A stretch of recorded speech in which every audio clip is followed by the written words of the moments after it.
Je ne pouvais pas m'empêcher de remarquer l'odeur douce et écœurante et le nombre de corps en treillis entourés d'une tache rosâtre qui flottait tranquillement avec la marée.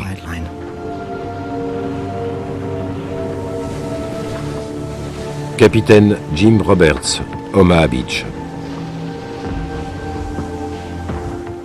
Il y avait des corps partout. En passant, j'ai entendu des gens hurler pour de la morphine. Et je ne pouvais rien faire.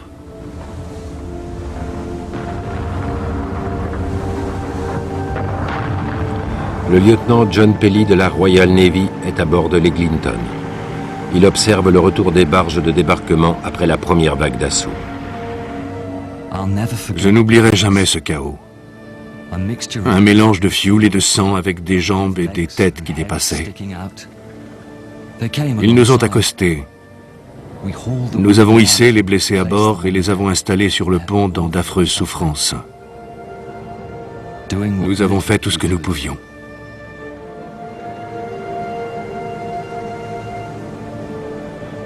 Charlie Martin, Canadien.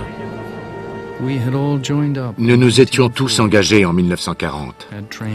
Nous nous étions entraînés ensemble, avions vécu ensemble. Nous avions passé toutes nos journées ensemble au cours des 4 dernières années. D'amis, nous étions devenus frères. Tout ça pour perdre plus de la moitié d'entre nous.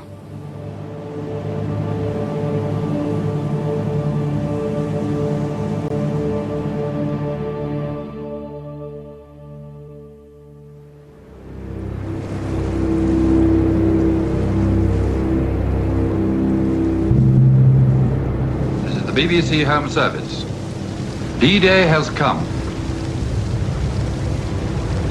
Under the command of General Eisenhower, Allied naval forces supported by strong air forces began landing Allied armies this morning on the northern coast of France.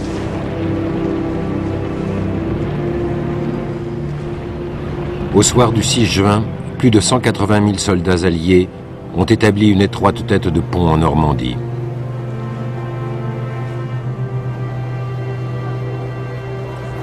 Par endroits, ils ont réussi à pénétrer jusqu'à 8 km à l'intérieur des terres. Bien que l'offensive aéroportée ait rencontré toutes sortes de difficultés, la plupart des unités ont fait la jonction avec les troupes terrestres. Plus de 2500 soldats alliés, pour la plupart américains, sont morts.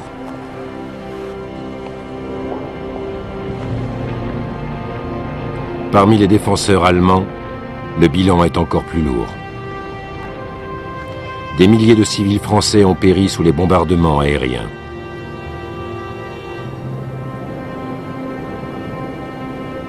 Mais le voile du secret tissé par les Alliés autour du débarquement a tellement bien convaincu Hitler et son haut commandement que l'attaque allait se dérouler dans le Pas-de-Calais, que les Allemands ne disposent que de maigres ressources pour contre-attaquer.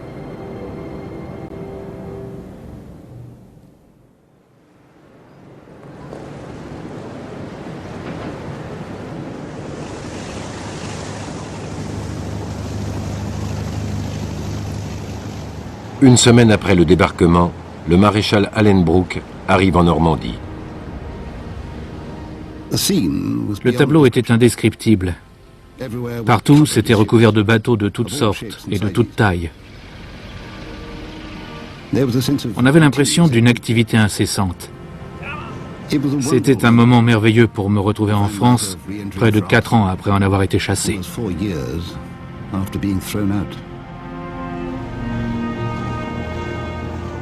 De gigantesques ports flottants, les Mulberries, une idée dont l'initiative revient à Churchill lui-même, ont été arrimés dans toute la Manche.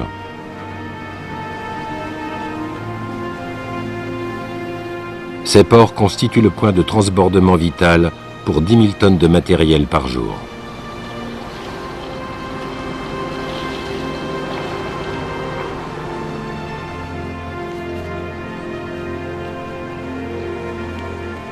À terre, les soldats alliés se familiarisent avec leur rôle de libérateur.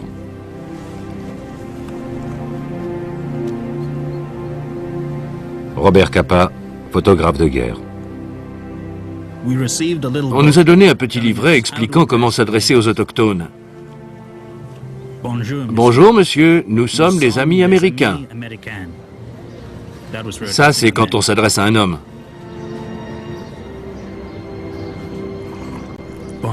Et pour les filles, bonjour mademoiselle, voulez-vous faire une promenade avec moi?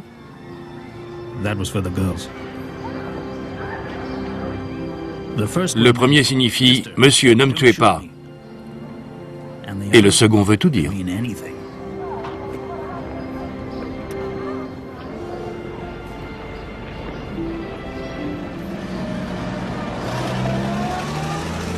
Mais tous n'apprécient pas la présence des Alliés. Écoutons Sir Alan Brooke. Les Français n'avaient pas l'air si heureux que ça de nous voir arriver avec nos armées victorieuses pour libérer la France. Jusque-là, ils n'avaient pas eu trop à se plaindre de leur sort. Nous apportions la guerre et la désolation dans leur pays. Richard Greenwood, du Régiment Royal de Blindés. J'ai vu quelques habitants du pays pendant notre marche d'aujourd'hui à travers les champs et les villages. Je n'ai pas senti un grand enthousiasme chez eux. Peut-être qu'ils acceptent mal notre présence. Je peux les comprendre. Leurs charmants paysages d'autrefois sont devenus des champs de bataille.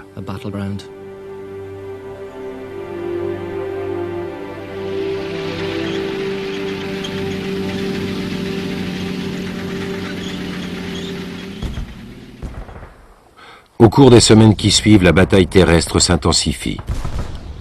L'armée allemande tente à maintes reprises de violentes contre-attaques.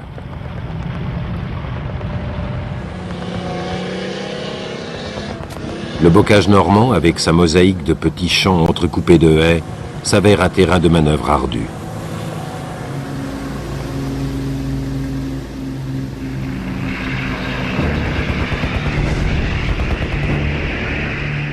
Cependant, la puissance aérienne écrasante des Alliés joue un rôle déterminant dans la bataille. Le maréchal von Kluge relève Rommel en juillet. Il écrit à Hitler. Devant la maîtrise totale de l'espace aérien par l'ennemi, nous n'avons aucune chance de trouver une stratégie à même d'en contrebalancer les effets destructeurs, sinon nous retirer.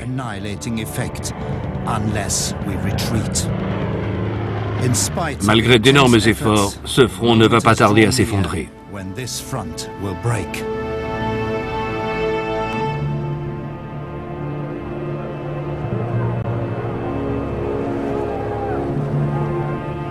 Les Allemands commencent à perdre confiance. Parmi les prisonniers, beaucoup sont jeunes et inexpérimentés. Certains sont originaires des pays de l'Est et ont été contraints de se battre pour la cause d'Hitler. Le général Gunther Blumentritt, chef d'état-major du commandant en chef des armées occidentales. Nos troupes sont saignées à blanc. Il est impossible de reprendre la situation en main. Nous n'avons tout simplement pas assez d'hommes pour contenir la pression plus longtemps.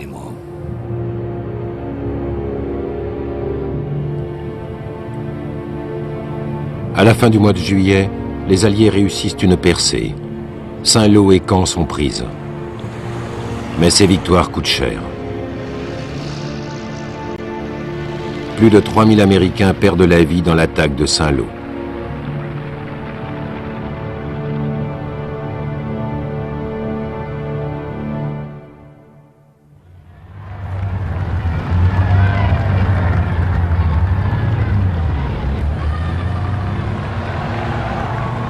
Le 26 août, les troupes alliées fêtent la libération de Paris.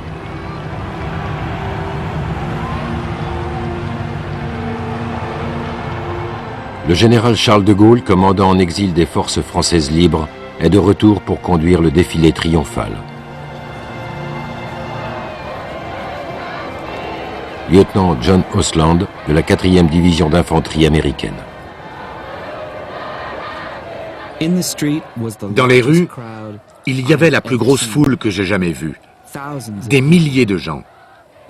Ils étaient tous venus voir de Gaulle et fêter la libération de leur ville.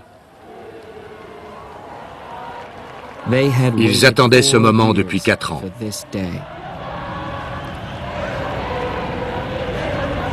Elisabeth de Miribel sert dans les forces françaises libres. Ça dépassait tout ce que nous aurions pu imaginer. Cette atmosphère de joie bruyante était irrésistible. L'excitation était enivrante. Les souffrances et la mort avaient été oubliées.